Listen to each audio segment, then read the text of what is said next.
Hi guys. Yeah, I'm back. There's something very important I really want to talk about, and it's the subject of DEI. It was something that was disturbing me. It was something that was disturbing me yesterday, and I felt I should discuss about it. For those of you that don't know, DEI is diversity, equality, and inclusion. You can do that research on your own, but I'm just going to give my experiences based on what I've experienced, especially here in the UK as an immigrant, as a Nigerian. Right. So, hmm, I'll give an example. So it will make more sense. So there's this podcast I have. There's this podcast I have, and the podcast is more of I. It was for Nigerian society in my school, University of East London, but I redefined it into something more more out of just for Nigerians students alone. And the podcasts, I said I wanted to do more of DEI content, involving people of different religions, sex, sexual orientation, different backgrounds, basically. And obviously, if you want to do a podcast like that, you would you might not need people, but you would need a couple of people to come to talk on the podcast. And I was like, okay, if I got an Irish guy, very fantastic guy. I met him in a film festival, and he's a very, very fantastic guy. So he's top. And I met a friend of mine also. He's also top. He's Nigerian, but he's a very when it comes to he's good, basically. I'm not going into details. And also I met this girl. She is a very, very smart, intelligent. She's very, very, very, very, very resourceful. I would say that. And I felt that, okay, this is someone that I've been close to for quite some number of time. This is someone I've been close to for some time now. And I felt that I could bring her on board into the podcast. And I asked her a question. I was like, okay, this is the podcast I have. Is this something that aligns with you? And she was like, oh, she would think about it. I was like, yeah, take your time, just think about it. No issue. You know that this girl, this girl, she sent me a message and she was like, no, before she even sent me before she had already told me that she won't be able to join. But before she joined, she had been giving me the vibe that I don't think I'll be. So I told her what we'll be doing, and I said we'll be talking about LGBTQ stuff. We'll be talking about a couple of whatever. And she was like, "Oh, I can't do that. I can't talk about that." I was like, "Okay, that's fine. We, when it comes to content like that, we will just excuse you." And she was like, "If there's any other thing apart from LGBTQ, she'll talk about it. But anything LGBTQ, she won't talk about it, which is fine. Which is fine. I get it. What I don't get is the fact that when you are walking out, the truth is, what I don't understand, I perfectly understand her plight, her decision. Her decisions are valid, 100% valid. And when she told me that, oh, she can't do LGBTQ, in my mind, I was like, okay, that's perfectly fine. Your reasons are valid. That's where you stand. Right. Even remember my first video that I did about someone calling me a creative beast. calling me a creative being. I said, oh, it's not a creative beast. I'm not a creative being. I'm a creative beast. There's a reason why I put that beast. If that beast is giving you a problem, that's your problem. But I did not invalidate her response or her feelings about what I term myself as, right? So I would never judge people for that. But my own issue is, if you're working in a space whereby you have majorly people like this, would you say you won't collect that job? Or if you have a business and you have people that are working in a company where they are more gay, they're lesbian, or they're transgender, would you say you're not going to work in that? Like, you won't work with this business? Like, if you have clients like this, you're just going to say, I'm sorry, it doesn't work on my faith, because the Bible says, "Do not be unequally yoked with unbelievers." Right? I know I'm bringing Bible here, but what the truth is, the thing that Jesus came to preach, the good news, the gospel that Jesus came to preach, is not what we are doing. When Jesus ate with sinners, he did not. Even the Pharisees, they were castigating him, and they were saying that, why are you eating with sinners? Why are you eating with tax collectors? These are people that collect so much money from us. And I can't remember the reply Jesus gave, but he literally shut them down. However, he was not a tax collector. Let's not forget that. He was majorly here in this world to preach the good news that his father sent to him. No matter the amount of the people that he preaches the gospel to. So we all talk about, okay, we don't want to associate ourselves with unbelievers, right? Fine, that's good. So if you don't want to associate yourself with unbelievers, who would you associate yourself with in this life? Just believers. Now that you see, when if you turn that scripture around, do not be equally yoked with unbelievers. So who should you be equally yoked with? Believers, right? If you are equally yoked, I'm just trying to be, I'm just trying to be practical. I'm trying to be diplomatic about this whole thing. I'm going somewhere. I'm going somewhere. Follow me. If you are unequally yoked to unbelievers, and you are equal, you are equally yoked with believers, where would the unbelievers stay? Where would the unbelievers stay? So I think about these things, and I'm like,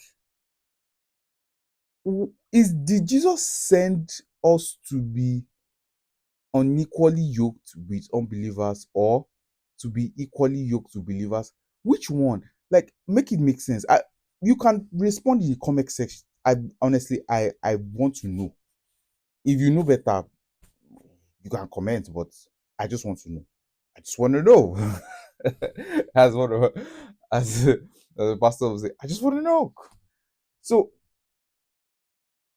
when she told me that she's not going to do it, in my mind, I was like, okay, that's fine. Like I said, I didn't even push her feelings, her response down. They're valid. It's just that, as people that are aspiring to impact other people's lives, are you looking for your like mind? See, the truth is, when it comes to like-mindedness, it's basically for people that don't know, they don't have the kind of level of understanding and knowledge that you have. So the mindset, what we've been told, is that when you meet someone that is not as like-minded as you, they draw you down. But can't you have the mindset that when you meet someone that is not as like-minded as you can literally bring them to where you are? You are dragging them up. You are helping them. you are impacting their lives. But to know, you don't want to wait when you meet a transgender, the body you do, I used to be like that. Don't get me wrong. I used to be like that. I used to be like that. So, but when I started understanding a couple of things, and I'm going to make a reference to PK Olakule Shoriyo. You can check him out. This is not a free ad for him. I listen to him almost every day of my life. Right? He's one of the people that I listen to a lot of times. I've not met him one on one, but I'm on his platform, Illuminate, and it's like I know him already. I pray I meet him one day. But listening to him has made me understand that the way he explained a scripture of the Bible in Psalm, I think Psalm 5 or 6 or so, that he said, I prepare a table for you in the presence of your enemies. And he said, there's a food that you will not be able to eat until you eat it with your enemies. There is a food that you will not be able to eat until you eat it with your enemies. If you cannot eat it with your enemies, forget it. You will never eat that food. There's a money that you will never have until you until you meet your enemies. There is a money that you will never have until you meet face to face on the same table with your enemies. If you cannot meet on the same table with your enemies, you can never have that money. You can never have that wealth. You can never have that thing you are chasing. It's not possible. People think wealth is see, wealth is evil. Wealth is see, there's too much evil in wealth. People don't understand it. You think you think um um you think when you have that money, you are going to be holier than that. No, how would you be able to okay, let's I know we're talking about DEI, but how would you be able to preach the gospel to a billionaire? Tell me. Just if you know how to preach the gospel to a billionaire, comment it in the comment section. Me, I'm still learning. I don't know now. But if you know, write it in the comment section. I want to learn. But how would you be able to preach to Elon Musk? How would you be able to preach to Jeff Bezos? I tell my friends these things because this gospel that we see, because I'm a Christian. For those non-Christians, I'm sorry, I'm trying to push you on that bus, but I'm a Christian, I'm a believer. But at the same time, I'm not carrying it on my head. I'm not I'm not trying to pedestalize it. No.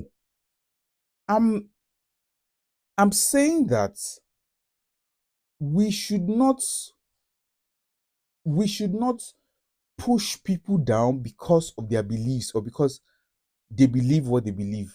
To be honest, when I was talking to a transgender recently, and I was having a conversation with her about her experience, her experience in the film industry because I attended it was a film gathering, like a filmmakers, a couple of filmmakers, and she's a filmmaker. They are a filmmaker. Let me just put it like that. So I listened to her. Nobody was actually talking to her. So I had to go and talk to her. And the moment I talked to her, I had a different understanding about what transgender means. And I've actually watched movies like that. When I watch movies like that, it makes me understand their perspective. I'm not a transgender. I will not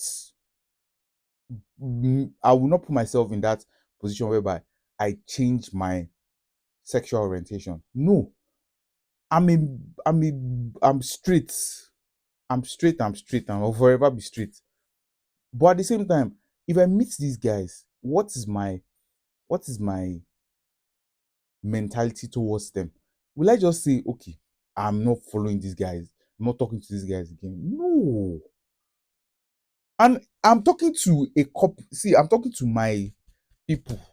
It's my people I'm talking to, blacks, Nigerians, because we are the ones that fall into this category. We tend to push these people down and feel that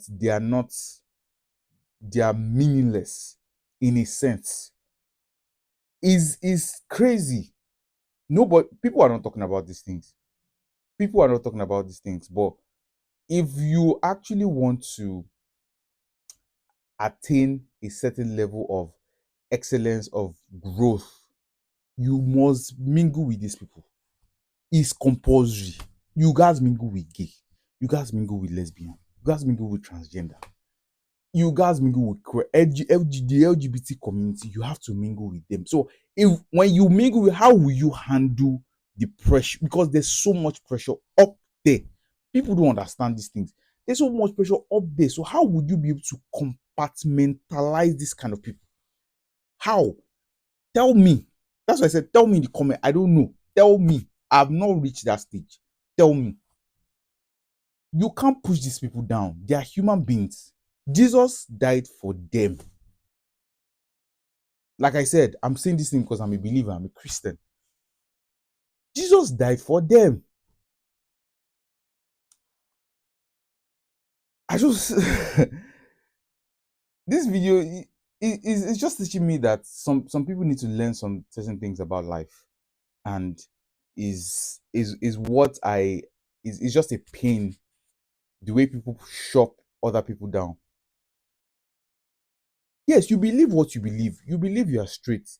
Other people don't believe they are straight. So what will you do about it? You that you are straight, what will you do about it? They are not invalidating that you are straight. You are they are validating. No, okay, let me rewind. They are validating that you are straight. They are validating that you are straight. You are not validating that they are not straight. How does it make sense? How would the world be balanced? Make it make sense. This is why the Western world, they will accept anybody of any kind. But where we come from, back in Africa, we will never accept people that don't think like us. Go and check it. Okay, if you are gay, we'll kill you, go to jail. Like, are you kidding me? We put laws based on emotions. These are laws, these are constitutions that are based on emotions. And I'm like, how are we going to progress as a country? How are we going to move forward as a country? We are running away from evil. We are always dodging evil as a whole country, over 200 million. I'm just talking about my country, Nigeria, because I'm from Nigeria. Imagine other African countries, other black communities that always try to push people away, try to deny the fact that these people exist. And this is not even a promo to the LGBT community. No, it is not a promo. I'm saying that these people, you are not meant to shove them down. You're not meant to make it so known that, okay, you don't like these guys. No, if you don't like these guys, put your dislikeness. If there's a word like that, put your dislikeness somewhere else. Don't if you see when I was talking in my first video, I said if you don't have an agenda, is like you are dead. I'm talking to this same set of people because you just believe one thing. You believe this one thing is the whole entirety of the world. No, I'm talking with so much passion because sometimes it can be very, very pissing when I see people that they don't want to associate themselves with this kind of people, this kind of sexual orientation. I look at them. These guys are human beings, for crying out loud. You can't it's not. Imagine if they are castigating you. Like, how would you feel? How would you feel? Imagine if you, as an immigrant, you wanted to come to this country and they say because you are black, you can't come to this country. How would you feel? Or because you are straight, you can't come to this. How would you feel? No, let's try to be more rational in these things. We shouldn't be rational. We should be putting our principles based on emotions. No, principles are principles. They don't change. They are standard. They are standard are standard. Human beings are human beings first. Look at them from that human point of view, not a sexual orientation point of view. By the time you change your mindset like that, you will see that everything will change about you. I promise you. This thing that affected me, right? So the truth is the concept of DEI. I'm just trying to wrap this up. The concept of DEI is basically understanding that human beings are human beings. And because you are speaking to them, because you are talking to them, it does not mean that they should be treated unfairly. There should be fairness. There should be fairness. right? And that's one thing I understood about this environment here. If you are back home, you will never understand this. It's very hard to understand what I'm saying now. And that's why I'm saying this. I'm saying this. So, guys, level up. That's how I'm going to end the video. Level up. If you can't level up, if you are comfortable where you are, fine and good. That's where you want to be. It's okay. It's okay. But if you know you have a higher calling and you know that this you can't remain where you are now, you must sit with evil and wine and dine with evil. But at the same time, you will not become evil. The goal is not to become evil. That's the fear people have. But you can't see, so far you have a strong conviction within you. Evil cannot overpower it. Instead, evil will bow to your conviction. Simple. That's actually how I'm going to end the video. Evil will bow to your conviction. That is it. That is my whole concept of DEI. Thank you. See you in the next video.